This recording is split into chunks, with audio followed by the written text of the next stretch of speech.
Whoo, whoo. What is going on, everybody? Wait for it. It's coming back. There it is. There it is. There it is. There we go. Celtics win. The music gets to roll. Guys, the Boston Celtics, they were rolling tonight in the nation's capital, guys. The Celtics, just in their second game in 7 days, however, they were able to get past the Washington Wizards, the now 3-21 Washington Wizards, 112-98.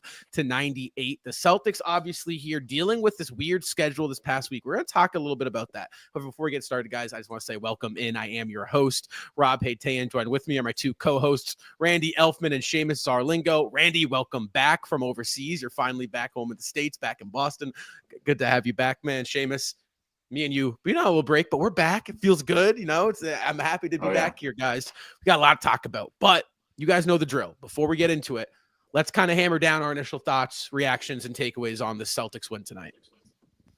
Well, my goodness, tonight's game, it was really one of those games where the Celtics come in and they're expected to win halfway through the second quarter. They showed the FanDuel odds on the screen, not free advertisement for FanDuel, I guess, here, but the odds on the screen, they were minus 21, and both Scal and Drew Carter were sitting there going, you can't even bet the money line right now because the Celtics are so far ahead. They weren't even really that far ahead at the moment, but the fact they were already up 10, they were already up 10 in the game, already up double digits. And of course, the Celtics, they came into tonight expecting to win against the Washington Wizards. And this is one of those rescheduling games from the NBA Cup. Just think, the Celtics could have had two tough games in the NBA Cup, whether it was the first game or the semifinals. If they play those two games, one of those games would have been in Vegas where they fly across the country. Instead, the Celtics, they really stay at home. They stay in Boston for the Detroit Pistons and then go and fly down to Washington for this Wizards game, and they get two nice, solid wins. Now, there were some aspects of this game that weren't as great as the last game we saw against the Detroit Pistons. The Celtics played on, what was Friday, Thursday. Saturday?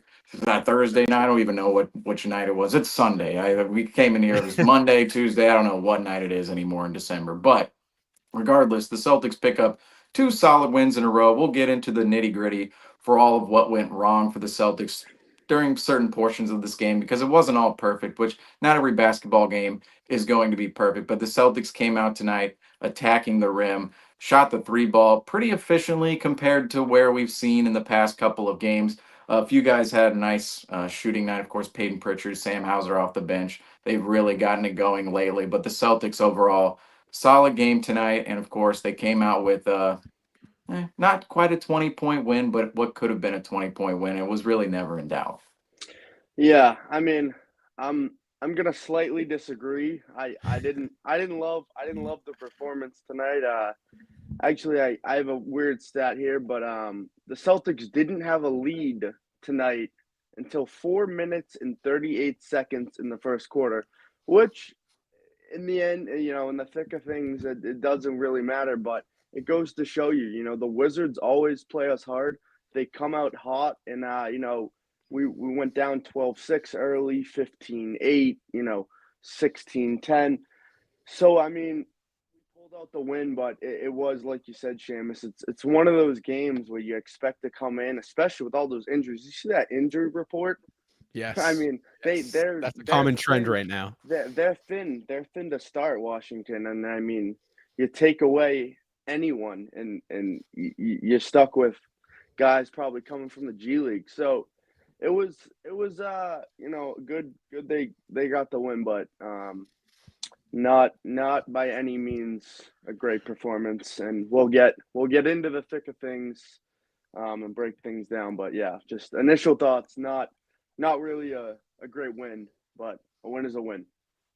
Well, you know what? That's a great starting point where I want to take this thing, right? And that's the lead tracker here, guys, because you mentioned the Washington Wizards. Now, they came out led by Bilal Coulibaly, 8 points in that first 5 minutes of play there, right? Second-year guy. He's starting to look a little bit better for Washington. However, you see on the lead tracker tonight, guys, the Celtics, they didn't get that first lead until just over the halfway point in that first quarter. However, I'm going to disagree with you here, Randy, because it was all green steadily from here on out. Obviously, they had a couple droughts, but there was one lead change, and then it was all green from there. The Celtics obviously just absolutely taking control over the Washington Wizards guys. And again, that's expected here, right? Seamus, you brought up that point, the DraftKings, no free promos, but they came into this game 17.5-point favorites, guys. Now, here's a little fun stat for you about this Washington Wizards team. Guys, this team is a negative 17.5 net rating on the year. Now, for comparisons, the Chicago 95-96 had a positive 15.2 net rating, which is the best in NBA history. We are potentially looking at one of the worst teams that we have ever seen in the history of basketball, guys. Was the Celtics' performance tonight not good enough for you, or is really a win is just a win? Well, I have a little bit of a rebuttal for Randy's point, but he's correct. The Celtics did not come out exactly firing. It was 15-7 early on, and turned on this game, and it was really like, come on, really? We're going to be letting the Wizards get this type of lead on us right now? But it feels like the Celtics, that's what they're trending to do this season. They come out, and they let their opponent, rather, get a little bit ahead. Not quite a double-digit lead, but you might see an 8-point lead, a 6-point lead early on in the game. But after the Wizards' 15-7 run, the Celtics responded with a 27-8 run to end the first quarter, and also on top of that, a 10-0 run to end the first quarter, as well as it extended into a 15-0 run into the second quarter. So once the Celtics came out and really just dragged their feet a little bit, they really got it going from the floor, and that was from Jason Tatum. And Jaylen Brown, he really, if we want to talk about a player who really struggled tonight, Jaylen Brown unfortunately struggled in this game. That's maybe part of why we didn't see the biggest of leads. And he struggled from parts of the floor that you shouldn't struggle from as a star player, really. Just hate to call out Jaylen Brown tonight because he's had consistent games this year. But Rob, we actually talked about this. It's been back and forth. But aside from that point, Jaylen Brown point, we'll get on that a little bit later. But the Celtics ultimately in this game, the Wizards, you mentioned, Rob, that this might be one of the worst teams in NBA history. I didn't see this coming at all for the Wizards this year. Now, you look at who the Wizards are right now and who the Celtics are right now. The Celtics out on the floor, every time they played the Wizards this year, they look like a complete unit, whereas the Wizards just look like a collection of guys.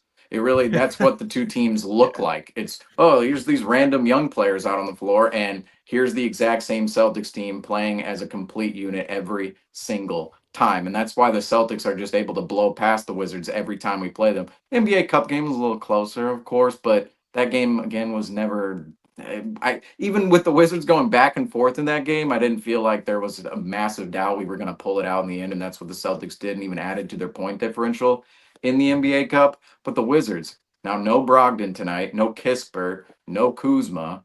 Valanciunas was out there, but some of these players for the Wizards, I really expected them to add some of this veteran presence this year. Valanciunas and Brogdon specifically, and for them, maybe some of the young guys develop a little bit more from last season. Maybe Kuzma and Poole, everybody jokes on them, but maybe they have more of a chemistry coming into this year after the disastrous last year they had. And yet, this Wizards team just... Rob, you said they might be one of the worst teams in NBA history. They're on pace for how many wins? Statistically, I mean, at this point, they're on pace for less than 10 wins. And we always joke, the Charlotte Bobcats, 7 wins.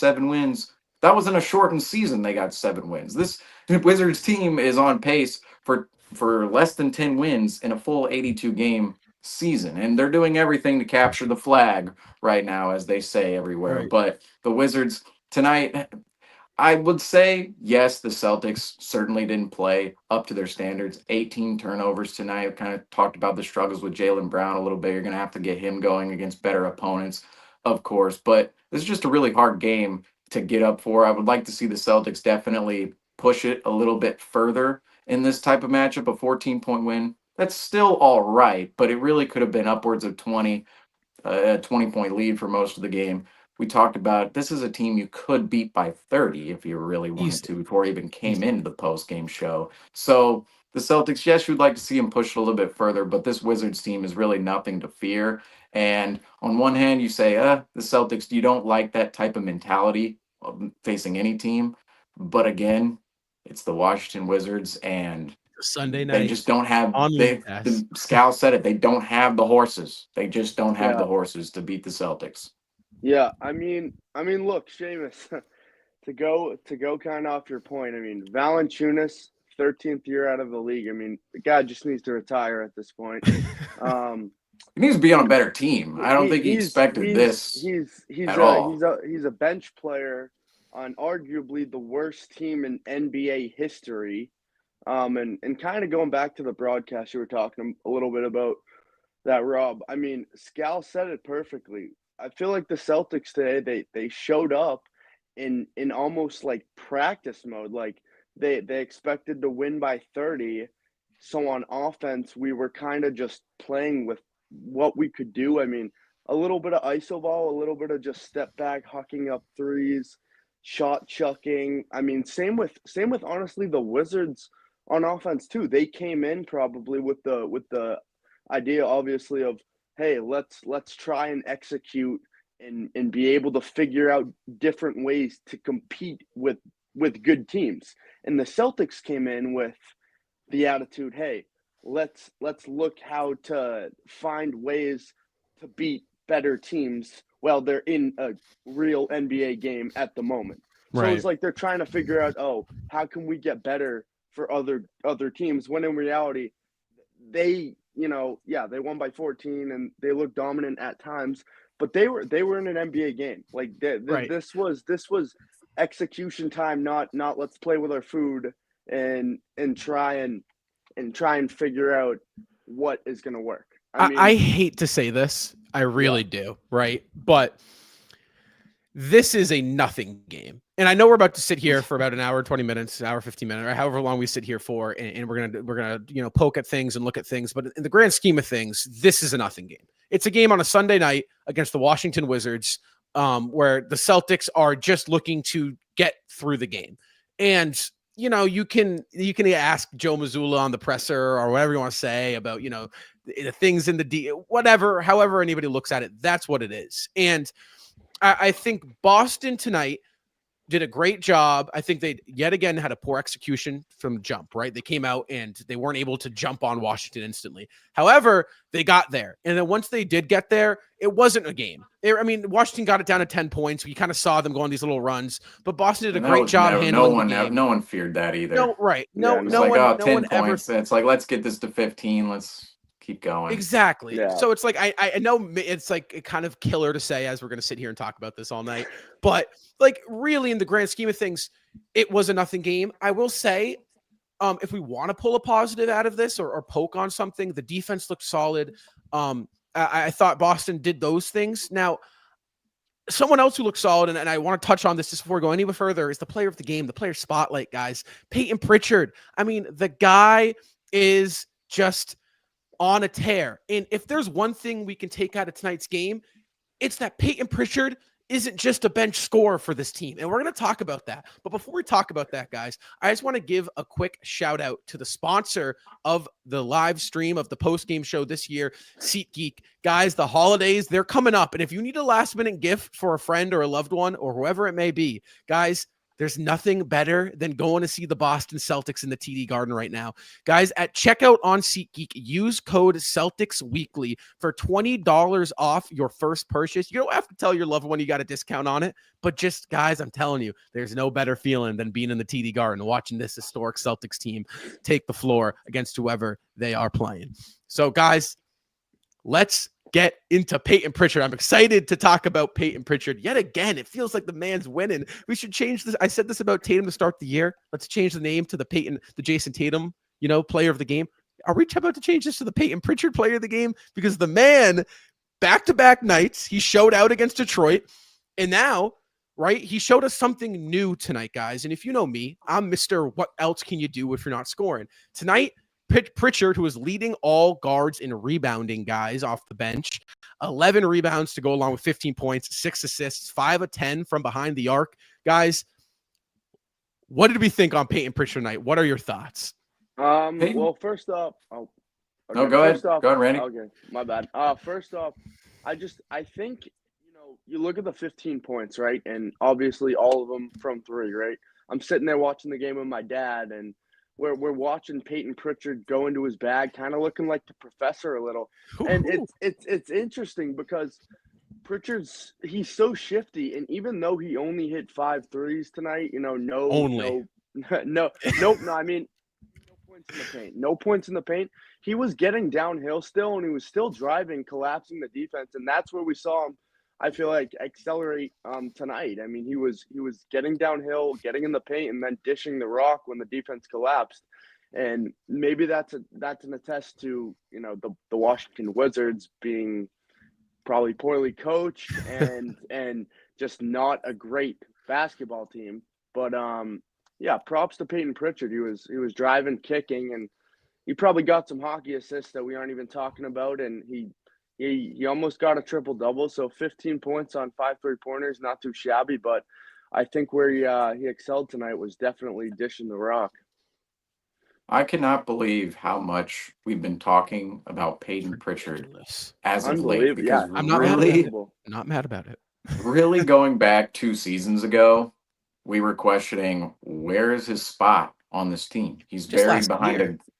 he's buried behind a guard rotation 2 years ago. Malcolm Brogdon, Marcus Smart, Derek White. He's buried behind all these guards on the Celtics. And then last year, of course, they deal away Smart, they deal away Brogdon, and that opens up Derek White and Drew Holiday as the starters. Well, that opens up some Peyton Pritchard minutes off the bench. And this season, he's been making the most of all of those minutes he's getting, and even making a case that his minutes are some of the most important minutes on the Celtics team. It's outrageous how many times he's been on top of our screen this year already. And Rob, you said it already with the Jason Tatum player spotlight. This is becoming the Peyton Pritchard player spotlight. Yeah. He is the most edited player on our edits, whether it's post-game graphics or the top of the screen. It's always Peyton Pritchard this past 3 weeks, really. And every game I expect, is it going to be White? Is it going to be Holiday?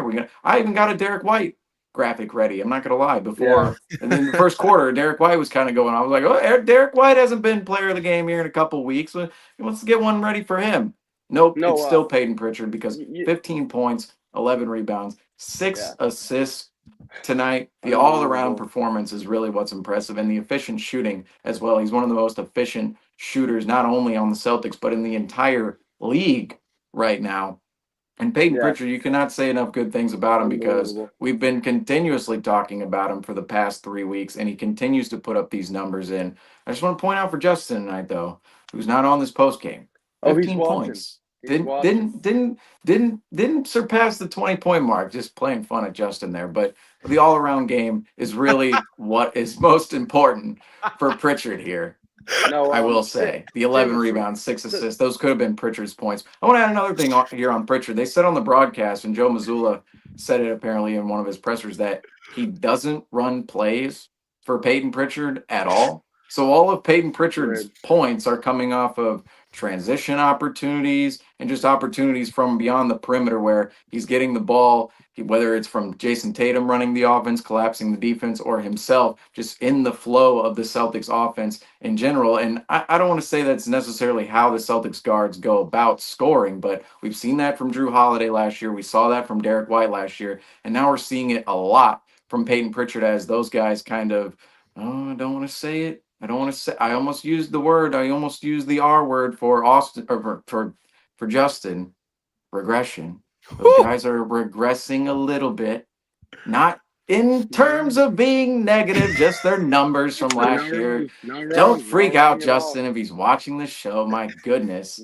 But Drew Holiday and Derek White, they're not scoring at the same level in which they were at this point last year. And Peyton Pritchard has really picked up all those numbers. And for the Celtics to just have the luxury of guards in the rotation right now, super big for them moving forward. And once those other guys really get going, because I do think we're going to see the best of Drew Holiday and Derek White later on in the season once we're closer to the playoffs. If we can still get the same type of production from Pritchard, the Celtics should be way better this season than last season going into the playoffs, facing tougher competition, I'll add too. Yeah, let me just add something real quick, Rob. I know you want to get in here, but absolutely. There were a couple times in the game where the Celtics, didn't score for 3-4 minutes, and going off what you were saying, Seamus, kind of every time that happened, the first bucket that they scored, it was a 2-man game with Peyton Pritchard and Luke Cornett, where they were, pick and roll, lob, Cornett, slam. And I think that just goes to show. I mean, Pritchard, even when he's not scoring, he is helping this team. Maybe not tonight, because Washington, even in those 3-4 minutes where we didn't score, Washington wasn't scoring much either. But in games where we're facing the Cavaliers or the Knicks or the Nuggets or any playoff team, we're going to have those moments probably. And it's going to be times where we're going to need Pritchard to do that again, where, we are in a drought and those teams are scoring, and it's going to have to be inside. And I think Pritchard, excelling in his passing ability, that's going to spark us. Like we always talk about, he sparks us off the bench with his shot making, playmaking.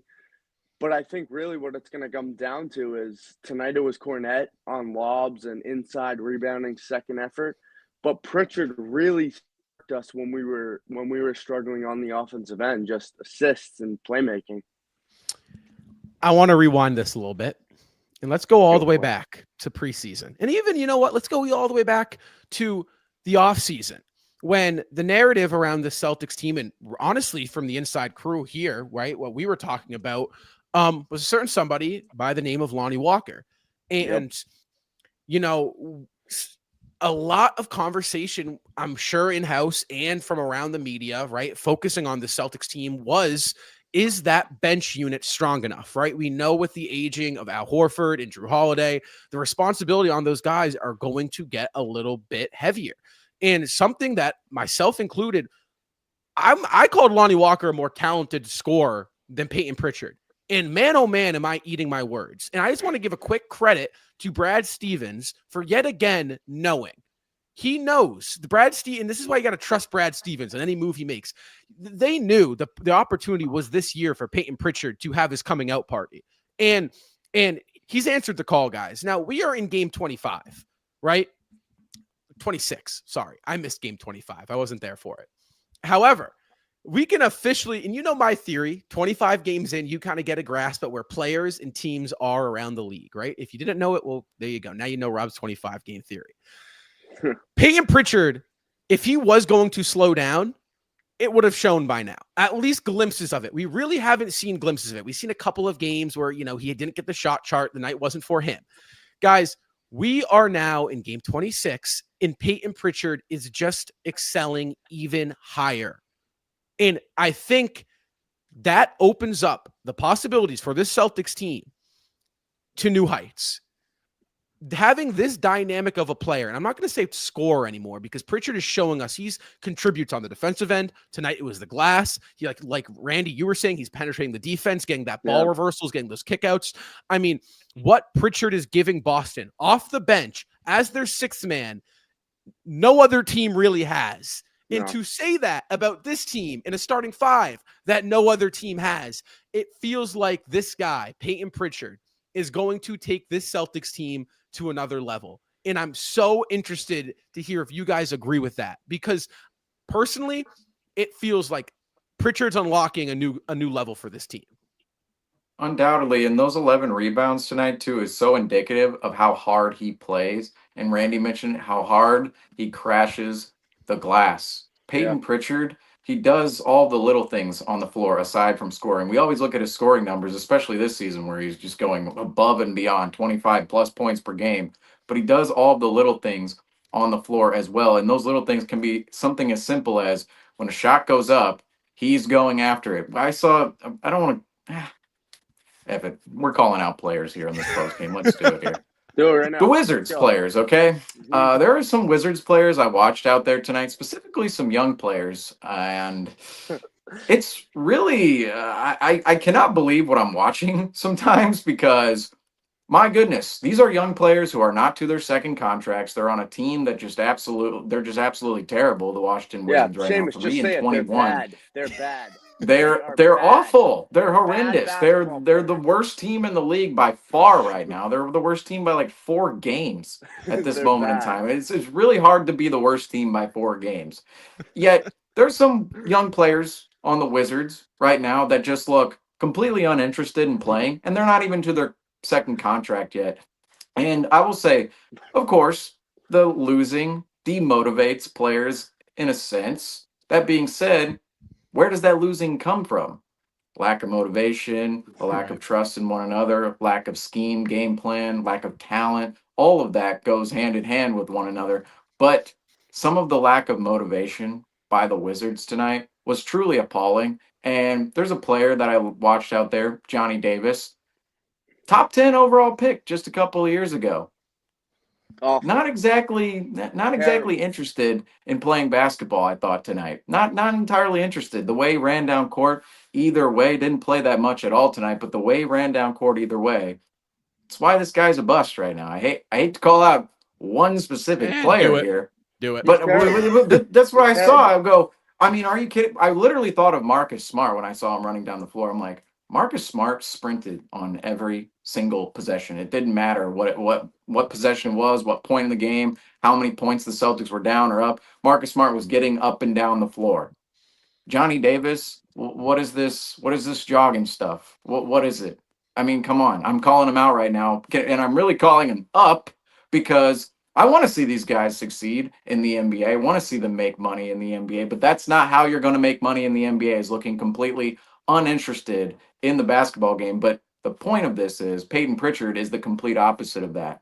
Doesn't matter if the Celtics are up 20. Doesn't matter if the Celtics are down. Peyton Pritchard is always fighting within the game of basketball. And again, those 11 rebounds tonight, I'm glad he came up with that number because he is always fighting for those extra rebounds, those extra boards. And those stats don't always appear up on top of the screen because there are taller guys. Peyton Pritchard can't always get to the bucket. Some guys come up with the rebounds. Tatum, of course, is always coming up with big rebounding numbers. Taller player, 6'10", almost a whole foot taller than Peyton Pritchard. But the fact that Peyton Pritchard puts the pressure on those guys down low, to specifically the Celtics opponent, to go out and actually work for a rebound, doing those little things can really tire another team out over time. And those little things can also gain teams extra possessions, in which are so crucial in a game of basketball. When you have 100 possessions in a game, it's going back and forth, and at the end you see scores can be, I mean, it's a 14-point game tonight. Of course, it's not going to be it's not a close game at all, but against better teams later on in the season. And this is really what's throwing us off. The Wizards are so terrible. We want to talk about good basketball teams and competing about good basketball teams and doing all of the little things, the right little things in basketball against teams like the Cleveland Cavaliers, the New York Knicks, the Orlando Magic in the Eastern Conference. These games are going to be closer. The little marginal things are going to matter. And tonight, of course, they're not going to matter as much, but Peyton Pritchard, he is a player who does those little things. Drew Holiday is one of those players too. Derek White. The Celtics have a plethora of those players right now, and it's starting to become, really last year and the year before, it's become built in to Joe Mazzulla's culture with this Celtics team. And Peyton Pritchard, he's really a spearhead for all of that. Yeah, I mean, Seamus, you started it. You know what? I'm going to finish it. You want to talk about bad basketball players? I have never seen a lottery pick shoot so poorly. Alex Sarr, you know what Alex Sarr was tonight from Peyton Pritchard? Barbecue chicken. He was barbecue chicken. That's what Alex Sarr was. The guy can't shoot. Peyton Pritchard was cooking him on all. I mean, he's supposed to be a rim protector, you know, an interior defender. That's why he was a lottery pick, a three-point shooter. The guy looked so incompetent tonight. I mean, and that's credit to Brad Stevens, credit to Joe Mazzulla, credit to that whole coaching staff for giving Pritchard the opportunity to play serious minutes on the Celtics. But I mean, Pritchard was just on another level tonight. We talked about him getting downhill, and that's where he did obviously meet Alex Sarr. But yeah, no, Pritchard was just making everyone look like tonight, and then you add his rebounding ability at such a high clip, and I think really tonight was just an all around. And it's crazy because he's had games where he's dropped 27, but I think tonight really showed that he is more than just okay, I'm gonna go drop 20, 25. No, he almost sniffed a triple-double at one of the shortest players in the NBA, and he almost dropped a triple-double. I mean, that is unheard of. I don't know what you got to say about that, but that is so – no, that is so important because I'm a firm believer that the 6'3", 6'4", and under pure scoring hoopers, right? They're just hoopers. Yeah. They can get a bucket. We've seen so many of them throughout the history of the NBA. They're the most replaceable, unnecessary, unneeded, right, thing to win an NBA championship. I hate to say it, right? But the Emmanuel Quickleys, the Tyrese Maxeys, the Bradley Beals, if you want to throw it back, we can go Brandon Jennings and Gilbert Arenas. I mean, like all in the history of the league, really Steph Curry is like the anomaly of that. That's what makes him so special. But they're so like, you don't need them. You don't really, yes, they can get you 20, but it doesn't contribute into winning basketball. And I've been having this thought, like, is Peyton Pritchard just a dude that's 6'1" and he's just a pure bucket? He's a pure scorer. But no, he's showing that that's not the case. The guy, like Seamus, I love that point. He is a certified dog. He grinds out every single possession, offensively, defensively, whatever it is. If it's rebounding, if Joe Mazzulla called Pritchard's name and said, "Pritchard, we need 20 rebounds tonight," he's not going to get 20, but he's going to try, and he's going to be out there going for 20 rebounds, and that separates Pritchard from that breed, right, of just pure under 6'3" hoopers, right? And that's really important if you're Peyton Pritchard, because, you know, you can get a payday, right? You understand, right? We understand. We've seen some of those guys get massive contracts, right? Just scoring the basketball.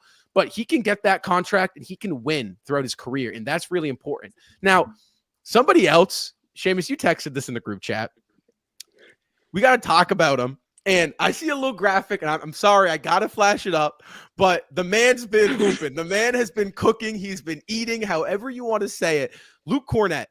Guys, now we talk about luxuries. And Seamus, this is so funny because you flash it back. Honestly, I bet if you go to a random post-game show in December from last year, there is many conversations that me and you sat down here and we argued and we debated whether or not Luke Cornett can be on the basketball court at a high level with this Boston Celtics club. I'm going to take it with my chest. I was so wrong about that. Luke Cornett can't not only be on the basketball court, he's contributing at a very, very high and very solid and consistent level for the Celtics team. Guys, tonight, Cornett, 7 points, 11 rebounds, 4 assists. He only took 3 field goals. He got to the free throw line, took 8 free throws. He made 5 of them. Talk to me, Luke Cornett, guys. What has he been doing so well for this team? Luke Cornett, Justin mentioned it, I believe, last post game, where Luke Cornett, very interesting big man from the standpoint of, you usually see big men, they're interior bigs, and they start inching out to the 3-point line. They might start with that mid-range jumper, and then all of a sudden they can shoot a corner 3, or they can shoot a straightaway 3. Think about Daniel Tice, think about Aaron Baines, those type of bigs where, yeah, they can be interior bigs, but they can also step out and shoot a 3.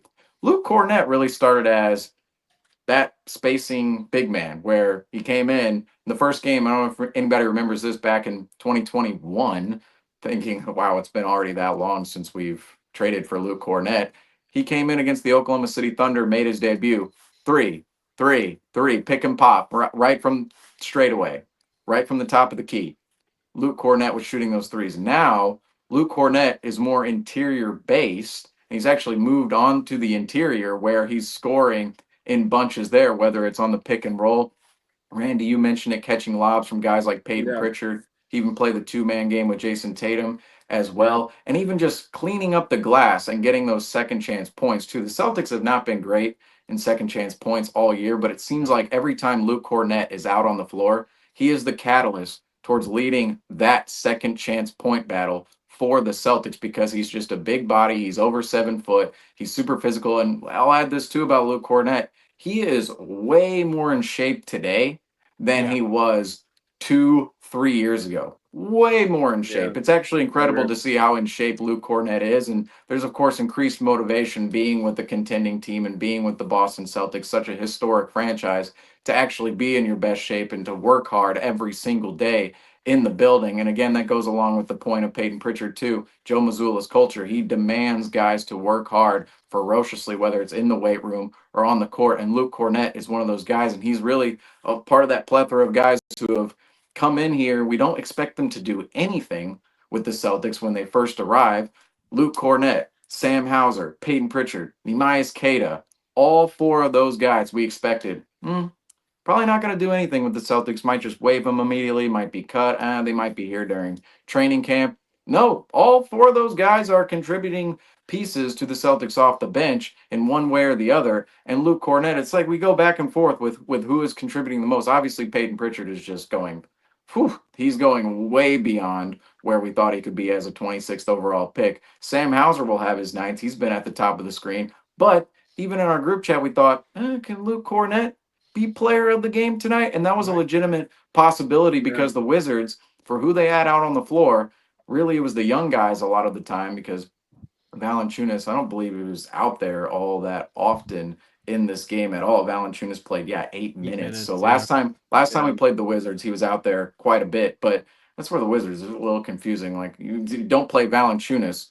Well, guess what's going to happen? We're going to throw Luke Cornett out there, and he's going to dominate the young guys in the paint. And that's exactly what Luke Cornett did tonight against the Washington Wizards. And I don't have any air. Oh, actually, I have some. Wait, well, look, I actually have some flowers in here. They're a little dead, but here we go. Justin's flowers. Here you go. That's a sad flower, man. Wow. I was going to say, Justin told us to give out That's his a Washington flowers. Wizards flower. That's a Washington Right Wizards here. flower. I mean, this is kind of indicative of the Washington Wizards season. I don't know. They're supposed to be. They're hanging flowers. They're supposed to be hung the up. Wizards. Give that to the Wizards.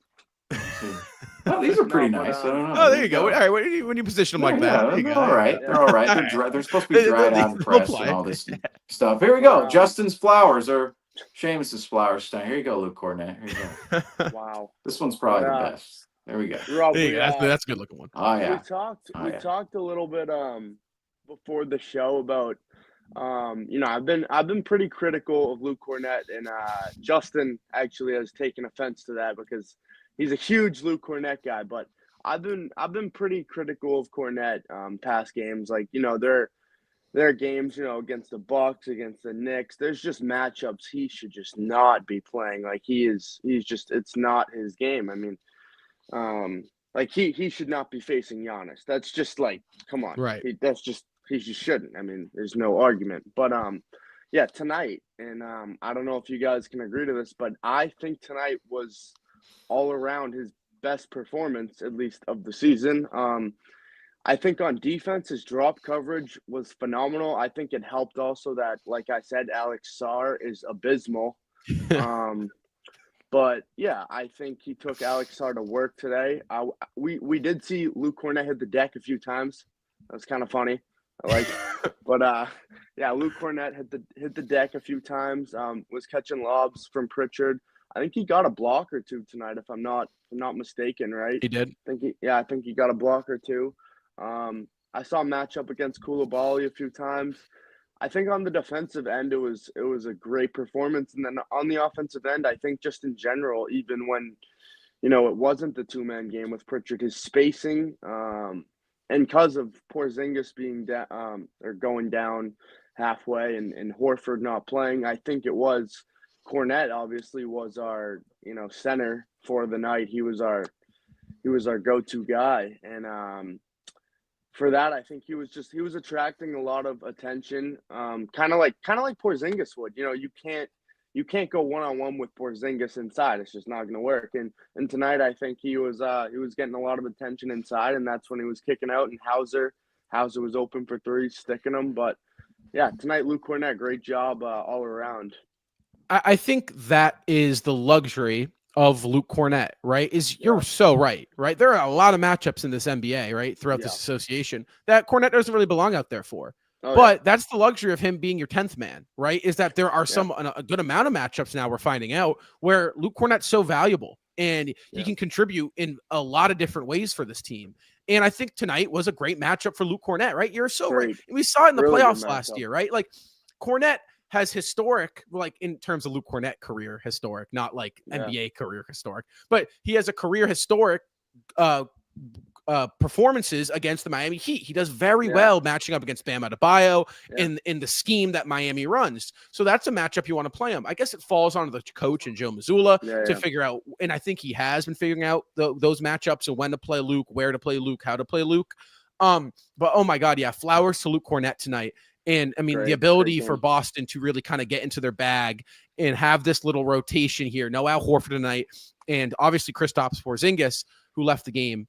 But Cornett definitely Flowers. Now, I do want to talk about Kristaps, guys, because again, anytime you have a player as impactful as Kristaps Porzingis with the injury proneness, if that's a word, of Kristaps Porzingis, you have to talk about him. So, guys, Kristaps Porzingis, he played 11 minutes tonight. He exited the game with about 3 minutes and 30 seconds left to go in that second quarter. He did not return. He went back to the locker room. He was listed as questionable coming out of the half. He was then downgraded to out later on in that third quarter.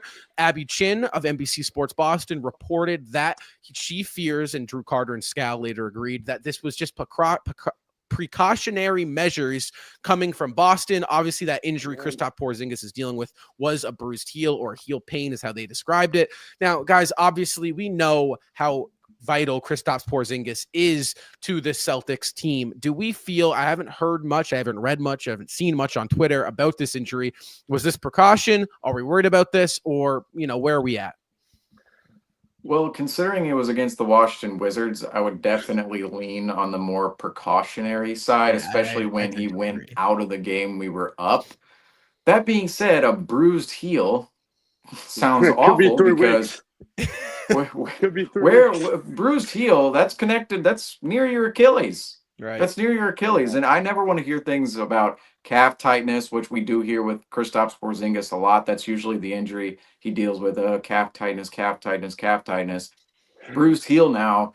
I don't like to hear those parts of the body around the Achilles because we know that's one of the worst injuries in sports. And if a player goes out with one of those injuries, they can be out for a year and they can honestly never come back ever the same. So, of course, we want to be precautionary when it comes to Kristaps Porzingis when those type of injuries arise. Maybe if this is a bigger game, he comes back. But they even played that clip on the broadcast where he seemed to be grimacing before the game.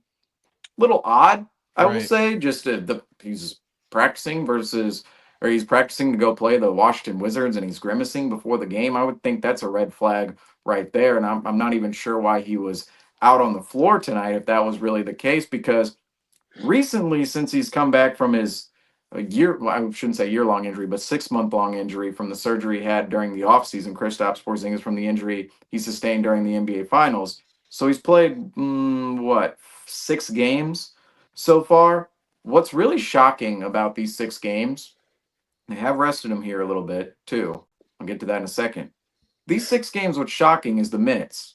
We thought coming back, he played 22 minutes in his return versus the Clippers. They're going to leave him around that mark, maybe 20 minutes per game. And it's not as if the Celtics don't have other bigs to go to. They have Al Horford, Luke Cornett, who we're giving the flowers to tonight. Kata's played a lot. Xavier Tillman, we thought was going to be a bigger part of this team this year, in which he simply isn't so far at this point in the season. But 4 other bigs the Celtics could really go to. So it's not as if they're lacking at that position whatsoever. And we thought, Kristaps Porzingis, he's going to be around that 20, 25-minute mark. Well, he came out, no minutes restriction whatsoever, played 22 minutes in his first game. Okay, that's fine. 25 in his second game. All right, increases it a little bit.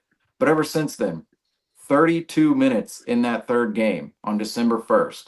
Then the Celtics rested him in a back-to-back, because that December 1st, it was Cleveland, and then we played Miami. Cleveland was the bigger game, of course. We played Miami at home the next night. Sat in that game. Then we played against the Pistons. We even mentioned on that post-game show, why is Kristaps Porzingis playing 29 and a half minutes tonight? Why was Al Horford playing 30 minutes in that game when Durant and Stewart, they played under 25 minutes? The Pistons didn't have big guys out there the entirety of the game, and yet we played our older, more injury-prone bigs more minutes than the Detroit Pistons that night. So he played 29 and a half minutes that night. They rested him on the first night of the back-to-back, Milwaukee, Memphis, that back-to-back last weekend. Now, Al Horford played the first night against Milwaukee, played against Giannis, phenomenally played against Giannis defensively. And then, of course, Kristaps Porzingis came back that next night against Memphis. He plays 33 minutes that game. 33. And then 30 against the Detroit Pistons on, of course, 5 days rest. So that's great that Kristaps Porzingis was able to get that rest, but he played that game in the middle of the week last year, plays 30 minutes. And, of course, tonight he plays 11 minutes, was 5 of 6, 1 of 2 from the floor, 11 points. So he definitely contributed a lot to the Celtics team early in the game. But after he was injured, limped to the bench, was holding his foot, went off to the locker room. We got he's questionable to return. Well, he didn't return at the beginning of the third quarter, so we kind of knew it then. If you go out 3 minutes before half, you go into halftime. Really, that's a 20, 25-minute stretch where you're in the locker room and you don't come out at halftime and you're still questionable to return. Most likely, you're not coming back to the game whatsoever. I would like to think this is precautionary because, of course, we were playing the Washington Wizards. But I have to admit, what the Celtics have been doing with Kristaps Porzingis, yes, they rested him on the second night of a back-to-back, so first night of a back-to-back, and that's all fine and good. They'll continuously do that throughout the rest of the season. But the amount of minutes Kristaps Porzingis is playing upon his injury of 6 months, where he had surgery on his ankle after the NBA Finals, was missed 6 months of the year, all the way up until the beginning of December. Came back. We thought 20, 25 minutes. It's been upwards of really 30 minutes every game he's playing. And I don't know if that's necessarily safe or productive for the Celtics in the long run because we have other bigs to go to. Luke Cornett dominated this game. Keita came in. We can talk about him later if we want to. He's been kind of up and down, up and down, up and down. But the Celtics undoubtedly have options. Now, Horford was out tonight, but they have options on this team. And to play Kristaps Porzingis so heavily right now in the season doesn't seem all that productive when we are going to need his production later on in the season, specifically the playoffs, where he didn't even play last year. He didn't play most of the playoffs last year, but we saw when he came into the finals, we dominated the Mavericks with him. And that's the difference between the Celtics being a great team and an all-time great team is really Kristaps Porzingis and his presence. He is our Kevin Durant in a sense. Right. Well, and you know what's funny too about that is I won't lie, it feels like stuff is popping up with him when he's playing. He's limping, he's, catches his, lands the wrong way or falls on the floor the wrong. Like it feels like there's been a couple scares. Maybe we're just, scared Celtics fans that this guy's going to go down and be out, right? Maybe that's just us, but it kind of feels like there's been 2 or 3 times already this year where he's gone back to the locker room to get looked at, or he's, exited the game in a limping fashion, or there's just kind of this concern surrounding Porzingis. So I don't know what you think, Randy. I do like that point. I think there needs to be some more, organization with how they're handling Kristaps, right? Cap him at 25. No, honestly, kind of just going off what Seamus said, I want to say no, but at this point in time, I cannot say that I'm not at least a little bit worried. I mean, if he went into the locker room and came back and we had him at just play a couple minutes and then just play it safe, I'd be like, all right, he's good. We're just keeping him rested, whatever. But I mean, the fact he didn't come out of the locker room and then obviously ultimately he got ruled out. It is a little bit scary. We were told by Abby, like you were saying, he was smiling going into the locker room. Don't think he'd be doing that if he was in that much pain. But yeah, as a Celtics fan, you don't want to see it because, like you said, Seamus, he is our Kevin Durant, and I don't know if we can win another championship at least without him having some productivity in the playoffs and ultimately in the finals. Well, and you know what? I'm going to hop in here because, it's such a unique and interesting concept that as Celtics fans, that's the thought, because I don't think that's fair to this team. Because quite frankly, with or without Kristaps Porzingis, these guys are the favorites. If Porzingis isn't there, right, I still like our chances. If he is there, we're the overwhelming, no doubt favorites to win the NBA championship, right? But if Boston struggled last postseason, right, and they played in a couple game sevens and they blew a couple leads and their execution down the stretch wasn't very good, you'd sit here and you'd think, oh God, like, can they get it done without Kristaps? And this is to no discredit of Kristaps, but it kind of feels like if Jason Tatum and Jaylen Brown are active in we got some of the other guys, they're going to be right there, right? They're going to be in the Eastern Conference Finals playing in at least a game 7 to go to the NBA Finals. And 100%. I do think, like, as important and as Celtics fans, we look and like, okay, Kristaps, like, you want him healthy, you need him healthy, right? But I think that whole phrase, you need Kristaps Porzingis healthy, is kind of counterintuitive now, considering the fact that Boston just came off of one of the most dominant historic playoff runs. I don't care who was playing. It's the playoffs, and the Celtics did it. without Kristaps Porzingis, right? Mind you, there are a Yeah. couple more questions. Can they do it again due to the aging of Drew Holiday and Al Horford, two players who played pivotal roles in that finals run? But I don't know about you guys, but if Kristaps not on the floor, I think it gets more competitive. But I'm still going with Green. I'm still picking the C's. I mean, what I saw last season, they were still dominant without that guy on the floor. Yeah. You know?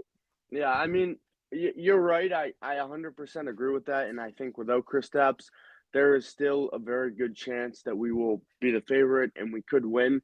Right. But that being said, it's do I think Al Horford, Neemias Queta, and Luke Cornett can compete with Karl Anthony Towns or Nikola Jokic in 7 games and possibly 14 days. Right. And as much as a Celtics fan, I'm gonna be like, oh yeah, easy, right? You know, Right. homer. I'm a homer. I wanna see the Celtics win. I'm like, yep, they're easily doing that, right? The reality of it is, can they really? I don't know. I mean, you talk about all-time great centers. You think Nikola Jokic, you think Karl Anthony Towns, whatever. But can guys like Luke Cornett, Al Horford, and Neemias Queta, can they stop them in a 7-game series when you need to win 4 games? Right. And that's where I really just, I don't want to say I'm worried, but it just makes me a little bit skeptical if Porzingis isn't available for all 7 games. That I mean, ultimately, it's going to put them at a disadvantage. But that's where I kind of get a little bit worried.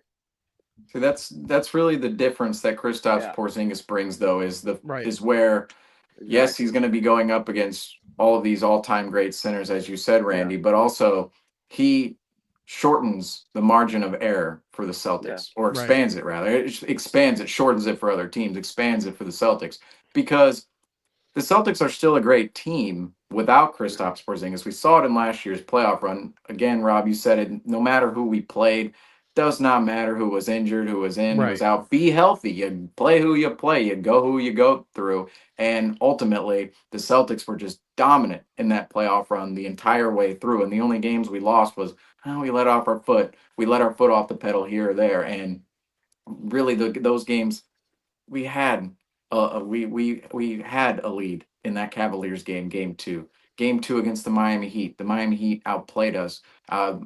What's the word here? They had more effort than us. But without getting too deep into that playoff run, I completely agree that the Celtics are a great team without Kristaps Porzingis, but he expands the margin of error for the Celtics and makes them beyond an all-time great team. This is where I compare him to Kevin Durant with the Warriors, because now Kristaps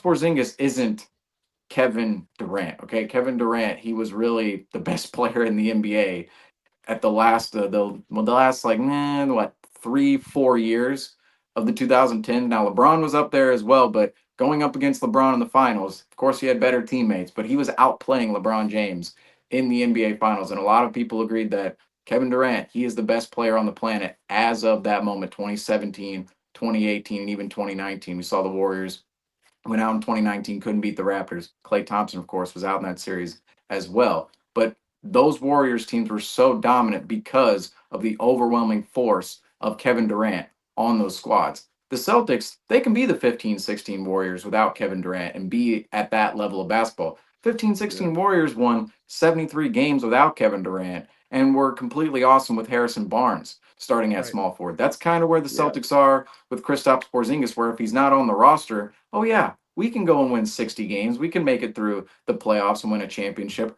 with Al Horford starting, or with Luke Cornett filling in, Tillman filling in, Queta filling in. We can do that.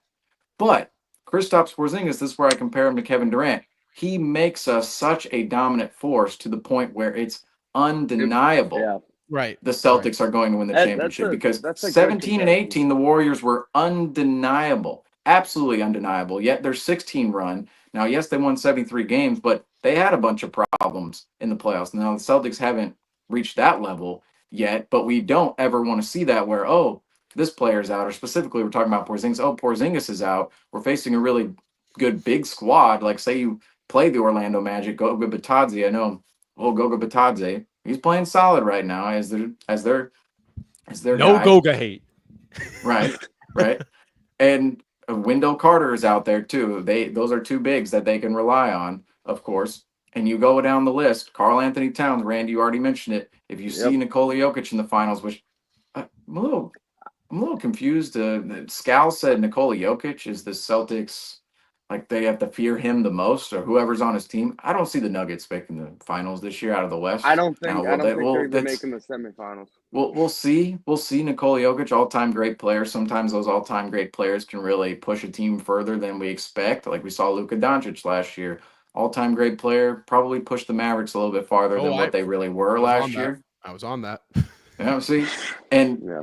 Nikola Jokic, if we do face him in the finals, we're going to want a guy like Kristaps Porzingis Right. to face all of these other bigs, because I really do think even last year, and I again, we play who we play, and that's just what it is. But I think this year's road to the finals, because the Celtics have a target on their back, potentially Al Horford, Drew Holiday, they've taken a little bit of a Slower. step back because of their age, and also just the competition on the landscape of the NBA and the injury luck the Celtics did receive last year. This year's path is going to be tough. It's going to be tougher than last year. And I think Kristaps Porzingis, having him in the lineup, it puts that margin of error at an expanded rate for the Celtics and to a lower rate for other teams. And that's what the Celtics really need when we talk about needing Kristaps Porzingis. It's not necessarily a need in sense of, oh, we need him to win games, because for some teams, their players go out and they can't even win a game at all. Like you see the Phoenix Suns, Kevin Durant went out. They can't win games at all. Yet the Celtics, they can win games without Kristaps Porzingis. It's just, are we going to be undeniable, or are we just going to be great? Right. And I agree with that. But I think the narrative that's been, and this is probably for good, but the narrative around the Celtics team is about the team, right? There's no individual player. And yes, Jason Tatum gets talked about a lot, and Jaylen Brown is obviously the finals MVP, right? There's a lot of guys that are talked about, but the Celtics are unique because they're looked at genuinely as a powerhouse of a team, right? You know, when you talk about the Bucks in their ring, it's like Giannis and Jokic with the Nuggets, and the Celtics are looked at as a cohesive team, and that's a good thing. However, I think in the process of that narrative that's driven, not saying it's wrong, is people forget to lose sight on and forget about Jason Tatum and Jaylen Brown. And that is, I think, my whole focus on the whole Kristaps Porzingis idea is that, listen, you potentially have Scottie Pippen and Michael Jordan 2.0. Like, you talk about a frame, play style, two wings that can score 40 points and lock down the other team's best player. That's what you're looking at with Scottie and Jordan, right? It's like, I'm not saying they're going to be the best player of all time with Jordan, but it's like, that's what they bring. And I think it's so easy when you look at the Celtics team, when you look about Pritchard's play now, and the emergence of Derek White we saw last year, and Drew Holiday, and the ultimate unicorn and Kristaps. It's like, oh my God, this team is so good. This team. It's like, absolutely, I love it, right? But it's like, guess what? Unfortunately, you're dealing with two top 10 players as well, no matter anyone else on their team, right? And I think that is like, yes, what makes Boston so special? It's the team, it's this. But people forget the Celtics right now have the league's best duo. They have arguably one of the best player in the NBA. They have the reigning finals MVP, like probably the best two-way wing in the NBA in Jaylen Brown. Like, those two guys are legit. And I don't want people to lose sight of that. And I don't think they will, but it's like, you know, that's where I'm at right now, where it's like, listen, as long as we got those two, it's the Celtics. But aside from the fact, no, I don't disagree with you at all. I don't disagree with you one bit, Seamus. The Kristaps Porzingis is this team's KD. There's no doubt about that. There's no, and well, it's like I'll never argue we on have that. like Clay and Curry. It's like, oh, if the Warriors had Clay and Curry, right? It's like they're gonna be fine. But it's like, oh, you add in Kevin Durant. This is a whole nother level. It's like same thing with Porzingis. Like when he came back against the Clippers, we're sitting there going, like this guy was on the bench for the first 17 games. Like, why are we even talking about the team for the first 17 games? Like this team is gonna look completely different if he's out there and healthy. And I do agree with your point though about Tatum and Brown being, as long as we have those guys, the Celtics are going to have a chance. regardless. And Right. really, if either of those two guys go out, that's when we really start Right. have to have the conversation of like, can this team go 4 rounds Even with without one of Porzingis those? in, even with Porzingis in, I Yeah. think that's my point that I get to. It's like as a Celtics fan, and I consider myself an unbiased Celtics fan. Some people might disagree with me, but I like to consider myself one.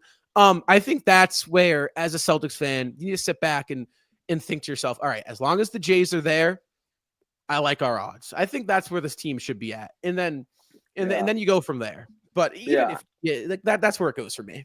Yeah, kind of just going off that, Rob, a little bit.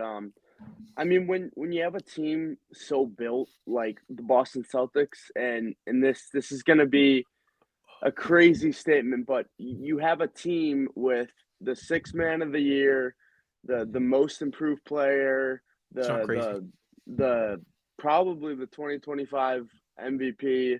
You have Jaylen Brown, who arguably could be a defensive player of the year. I know he's probably not going to get it, but he has defensive player. Like, I've always praised his defense. I know we'll go first team all NBA. We'll go first team all defense. All right, we'll put it there. We're not going to go as far as defensive player of the year. Yeah, but you have always give it to big guys unless it's Marcus Smart narrative. Smart, right? And then you have Joe Mazzulla, who arguably also could be coach of the year. You have basically all 5 starters and your coach getting NBA accolades. So it's like, when you have a team like that, and Kristaps is really the only one who probably won't get an accolade, that's insane to think about. I mean, we are praising Kristaps, but in reality, he is probably the only starter that won't get an accollade this year, which is crazy. I mean, right. Well, and again, I think that is such an interesting dynamic with the Celtics team, because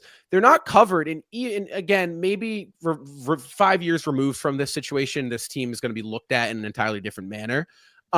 However, like, again, when you talk about those Warriors teams, it's like, oh yeah, like Durant, Curry, right? You don't even really think about Clay and Draymond, right? It's like, oh yeah, Durant and Curry. And I think the interesting dynamic with the Celtics team is that it's looked at genuinely, wholeheartedly as a team. It's the Boston Celtics. I mean, you really, you mention everybody in their contributions when you talk about the Celtics. And I really think that narrative and that like way to look at an NBA team and that approach of a potential dynasty is very unique. And I don't know if you've seen that in the sport of basketball, because it's very, very star driven. Yeah, like you said. I mean, you look at the Warriors dynasty, and you're right. You think KD, Steph Curry, right? And again, maybe it's different 5 years removed. Yeah, I mean, like, obviously we know Draymond contributed huge, and Klay Thompson, Splash Brother. But when you think of that dynasty, you just think KD and Steph. And when I think of the Celtics dynasty, honestly, one of the first names that comes to my mind is actually Brad Stevens. Right. Like dead serious, Brad Stevens constructed arguably one of the greatest teams ever in the NBA. So I don't know. They think of the dynasty of Curry and Kevin Durant. I think of this dynasty of Joe Mazzulla, Brad Stevens, Derek White, Drew Holiday, Kristaps, Jason Tatum, Jaylen Brown, Luke Kornet, the whole roster. Right. The whole roster. No, there's no doubt about that. Well, so, before we get too ahead of ourselves with the dynasty talk, there is some future games that we play this week that we're going to have to look at as the Celtics. Now, the Celtics, again, their schedule is so interesting, and I think it's much needed, this rest they're getting, right? They obviously didn't play for 4 days last week before their game last Thursday, and then they had Friday, Saturday off. And guys, they don't play again. Hold on, let me just make sure I'm correct here. Yes, I am correct. They don't play again till Thursday. So that is yet again a 3-day break. Now, as a fan, I hate it because I love watching this team. I love talking about this team. But guys, Seamus, especially you, because we've had conversations, me and you, about Holiday, about now Porzingis, and honestly, even Jaylen Brown. We've talked about injuries and needing that rest and playing a lot of basketball over the summer and the deep playoff run. This could be a good thing, this rest. Do you think? Or, what are your thoughts? Because personally, I'm like, this is perfect for this team. It could go one way or the other. The rest is, I think, in the end, I think it's positive. Okay, that's my general statement. Is rest is always going to be positive. If you look at the numbers for NBA teams, teams performing off of rest days are always better than teams performing 1 day's rest or back to back. Right. It's just across the board. Rest, you run one night up and down the floor, you're highly competitive. You only have 1 day of rest or you go back to back. It's just not going to be the same as when you have 2, 3 days rest. Of course, the other end of the conversation though is rhythm. You want to Right. see continuity and rhythm start to really ramp up for teams, especially you want to get it early in the season, of course, but you really want it to go later on in the season, February, March, April, into the playoffs. That's really the stretch I'm most concerned with getting a rhythm, I will say, is right after All-Star break. After All-Star break, there's about Yeah. 25 games left in the season because All-Star break isn't right in the middle. It's like 50, 60 games into the season. After All-Star break, it's a sprint to the finish in the regular Right. season. That's when I want Yeah. to see teams really gain a continuity and rhythm. And some of that continuity should already be there from early in the season. That's what's important right now. But I Right. think we saw a schedule last week where I should say the week beforehand, where the Celtics, it felt like they were playing almost every other day or back to back, and they were playing quite often. And I thought through that stretch, the Celtics did a lot of good to build their continuity and identity as a team because I thought throughout the beginning of the season, the identity was kind of I don't want to say in question in a bad way, but it seemed a little bit different from last year I agree. because I agree. Porzingis was out, Pritchard of course, started to go off a little bit, and now it's starting to form into what we're seeing now and what we are really starting to expect every single night from this Celtics team. So I think some of that continuity is being formed right now, and that's important for the later portion of the season. I would say the rhythm of the team going into the playoffs is certainly more important than it is now. So I don't necessarily worry too much about the schedule. We're not playing 4 days, we're not playing 7 days, we're not playing however many days in between games right now because of the weird, wonky NBA Cup schedule, which I guess second year of the NBA Cup, this is basically just what it's going to be now. You're going to have teams out in Vegas. You're going to have teams play a weird schedule where they're not playing every other day. And I think personally, from this perspective, I hate to talk bad on the NBA Cup, but I don't know if teams should want to win the NBA Cup or want to go out to Vegas. I think it's Right. okay for some of these more mediocre teams. Now, the Thunder, you could say the Bucks are mediocre this team. The Thunder aren't a mediocre team, but some of the teams in the tournament, why would you want to go fly across the country Right. to Vegas and play actual competitive games as regular season games? Because quarterfinals, that's a regular season game that counts. Semifinals, regular season game that counts. Now, the championship game does not count towards the regular season, but you still play an extra game on the schedule that doesn't count for anything outside of we're holding up a fake trophy right Making now. We're money holding to up make money. an in-season tournament trophy now, and yes, $500,000 sounds great, but is it really, really, Sounds really really? And great. and it sounds great To us. To us. to To us. to us and also the younger guys on Right. squads Yeah. and the guys who aren't to their second contracts, but say to like Tatum, Brown, No. Holiday, It's nothing. Forford, That's play Porzingis, money. $500,000. You can rack that up in fines throughout an entire year. Ask Draymond Green, ask Marcus Smart, ask Rasheed Wallace. I'm sure they paid hundreds of thousands of dollars in fines, and they'll say, "Oh yeah, cool, that tournament just kind of covered this season and a half worth of technical fines for myself." Although they're what $2,000, so that's actually a lot of technicals. But regardless, the NBA Cup, the Celtics, they actually made out from not winning that game against the Atlanta Hawks a couple of I weeks agree. ago by 1 point. Jason Tatum missed a shot in the corner that literally boom boom rimmed out. Celtics, they're not playing in the tournament, not going to Vegas, not participating in the cup at all right now. And I feel like the schedule kind of played out favorably for them right now because we played the Pistons, played the Wizards. We're getting all these rest days. And I don't really worry about the rhythm of all these rest days until later on in the season. If it's wonky later on in the season, that's when you want to see a team, all right, can we play every other night or can we play consistently? But right now in December, we're starting to gain that continuity already. And it's not going to matter because we're going to have a big break at All Star break later in the season. We want to, of course, be good at the All Star break as well. But the Celtics, this couldn't have played out any better in terms of the NBA Cup. And of course, you want to win more games, win that Atlanta Hawks game, sure, whatever. But in terms of the entire schedule, I think this is actually working out quite positively for the Celtics right now. And this final answer, really, to this long ramble is this is good for the Celtics. The rest days are good. The Right. opponents are good. And this December so far could not have been playing out any better for the Celtics outside of the Cavs game. Really, In that'd be Memphis. nice to win. Yeah, Just that game. Not even the Memphis game. Come on. Rob, when I want the Celtics to get rest? I want the Celtics to get rest when we 4-0 our first opponent and we have a week off. Right. That's when I want the rest. When we go 4-0 against the Atlanta Hawks in the first round of the Eastern Conference playoffs, and then we're waiting on the Cavaliers in the second round. That's really when I That's want when the you want rest. your rest. Yeah, that's when I want this team to get some rest. I feel like I feel like right now they need it. I'm not gonna lie, they need it. And I think you're starting to see. I think you're starting to see Drew Holiday perform a little better, and I think it's showing. But it's really funny. This Celtics team, quite frankly, in a year or two, has shifted from like this young team, this young core, to like, oh no, they're actually kind of old. Comparative to what's coming up, the Rockets, the Thunder, the Pacers. I guess not really Indiana anymore, right? The Magic. Tatum's 19.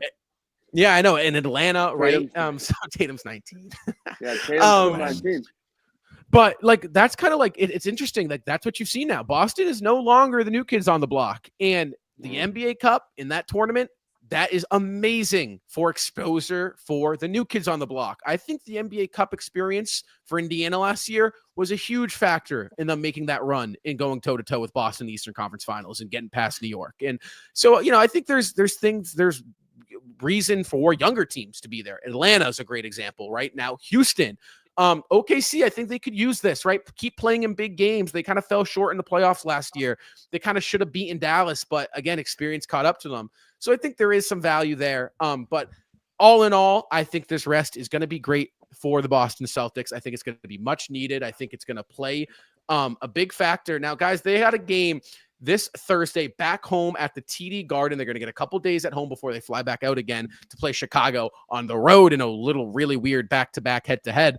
That will be this Thursday, 7:30 tip-off, guys. Now, before we close out the show, are there any remarks, comments that we want to give on this matchup against Chicago? Now, we've seen them once in the NBA Cup, kind of mediocre, middle-of-the-pack team in normal Chicago Bulls fashion. However, it's worth noting. It's worth addressing. Well, Chicago is definitely a team you have to get up for more than the Washington Wizards. I'll say that right here, right now. I think that's safe to say. I the Chicago Bulls, they're kind of that team where we think, yeah, we should beat them, but on a weird shooting night, the Chicago Bulls could beat the Celtics because they score a lot of points, they play with a lot of pace. We're gonna have a lot of possessions against the Chicago Bulls, and if y'all remember last game, we were down to the Chicago Bulls late in that game before Peyton Pritchard decided to be fourth quarter P, king of the fourth quarter. Formerly Isaiah Thomas, now it's becoming Peyton Pritchard. Seems like he's going off every fourth quarter now. That's when the game was saved for the Boston Celtics. It was when Pritchard went off in that game. And without Pritchard's performance, Derek White went out in that game, and he wasn't performing all that well at the time. If Pritchard doesn't come in and shoot the way he shoots in that fourth quarter, we could have been looking at an NBA Cup loss to the Chicago Bulls. So this back-to-back, this home and home here, it's going to be interesting to see if the Celtics can actually go out and win both games against the Chicago Bulls because they're a frisky opponent. They'll come to play the Celtics. And we all know those games where you go, home and home here, those are tough. Those are real tough. You win the first matchup. And the second matchup, we saw this last game. We want to tweak this, tweak that. And hopefully the Celtics can be the team in which they win the first matchup, and the second time around, they're going to be able to counteract what the Bulls tweak against them, because we all know when you're strategizing like that, it's tougher to beat an opponent 2 times in a row. It's tougher to beat an opponent you just saw the other night, especially when, again, too, like we just saw the Chicago Bulls not too long ago. So it wasn't like, oh, we saw the Chicago Bulls all the way back in October, November. We saw them this month.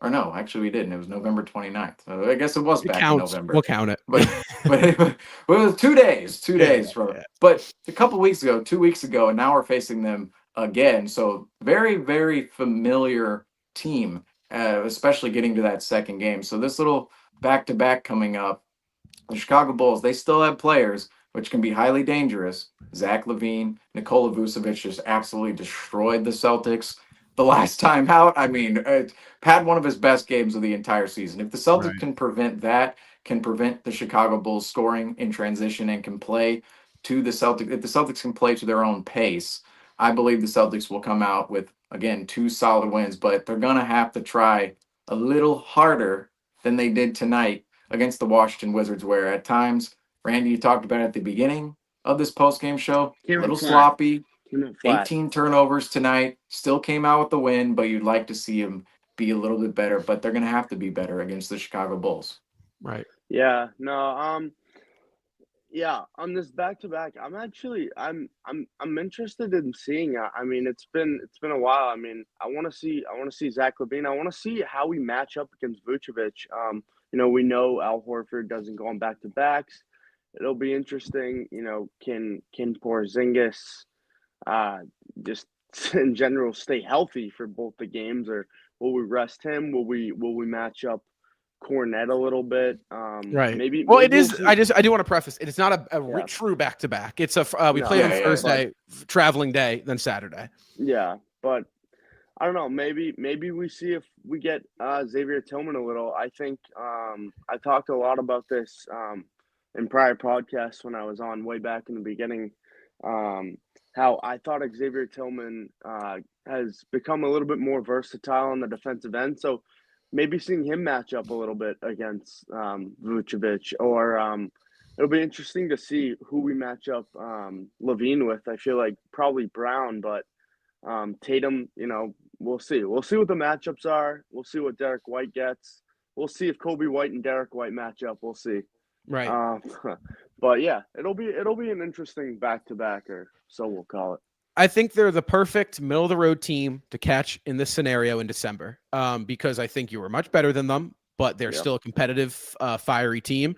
Like you said, Zach LaVine, Kobe White, Vucevic, we saw in that late November game. They can catch fire and they can become a real problem. Real quick. They obviously got Matas Buzelis. They got Josh Giddey. They got some decent things out there in Chicago. I think it's a good opportunity for Boston to kind of simulate a mini playoff series. All right, game one, we're going to do this. Could be our first round opponent. Who knows? It could. They don't sell, which they've been prone to not do. They probably won't, knowing the Chicago Bulls. They just don't know how. They don't. So I think it's good. I think it's good for them. Treat it like a mini playoff series, right? What do we do game one? Okay, how did that execute? What do we want to change for game two? I think it'll be good for this team. However, guys, like I said, that game is back home at the TD Garden this Thursday, December 17th. No, I'm sorry, December 19th at 7:30. Guys, after that final buzzer sounds, come right back here to the CTW YouTube channel to watch CTW Postgame Live. Guys, I'm Rob. Next to me is my man Seamus, and over there to the right is my man Randy. Guys, the Seas win. The Seas win. You know what they say. Cue that music. Guys, until next time, go Celtics.